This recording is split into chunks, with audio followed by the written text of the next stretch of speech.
دا خلک به څه وایي جمله نه ده. د دې د وجې موږ خپل ډېر خوبونه، ډېر ارمانونه او د خپل ځان دپاره ډېرې ښې فیصلې د ژوند دپاره تاسو ته معلومه ده موږ خپل زړه، موږ خپل ځان ولو خوړو په دې چې خلک به څه وایي. دا خلک به څه وایي جمله نه ده. د دې د وجې موږ خپل ډېر خوبونه، ډېر ارمانونه او د خپل ځان دپاره ډېرې ښې فیصلې د ژوند دپاره خپل هغه موږ د خاورو لاندې پټې کړي دي. ولې؟ چې خلک به څه وایي. او هغه خلک هغه خلک دي چې کله په ما باندې سخته وي، په ما باندې غم وي، په ما باندې نیستي، په ما باندې غربت وي، په ما باندې بده ورځ وي، ما سره به څوک نه وي ولاړ. خو که په ما باندې ښه ورځ وي، ما باندې خوشحالي، زه خوشحاله اوسم، وظیفه مې ښه وي، پیسه دار اوسم، دوستان به مې ډېرې، خپلوان به مې ډېرې، خلک به مې ډېرې.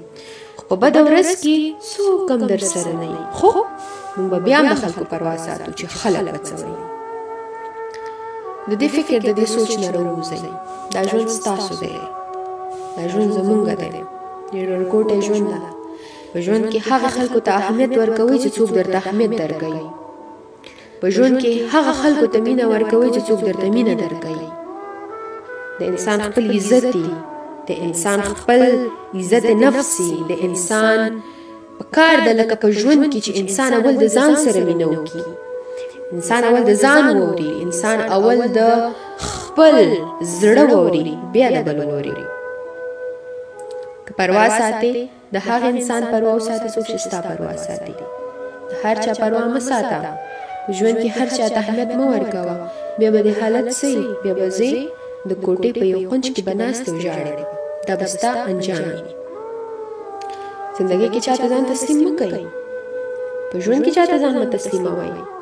دا ژوند ستا ده، دا ژوند زما ده. د دې فیصلې، ښې فیصلې، د ژوند لپاره ښې فیصلې پکار دي. هغه ستا او زما لاس کې ده. د خلکو پروا مه کوه. خلک هغه خلک دي چې په نیستۍ کې در سره نه وي. خلک هغه خلک دي چې ته کله خوشحاله تا سره ټول ولاړ دي، په تا باندې چې کله بده ورځ راغله بیا سره څوک هم نه ولاړ.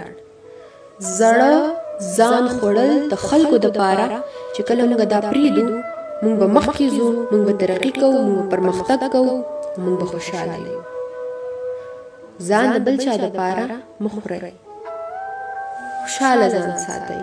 ژوند ډېر لنډ ده. خوشحالۍ تېر کړئ.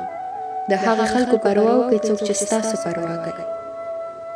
د هغه خلکو قدر وکړئ چې څوک ستاسو قدر کوي. بې ځای په هر چا باندې خپل وخت مه ضایع کوئ.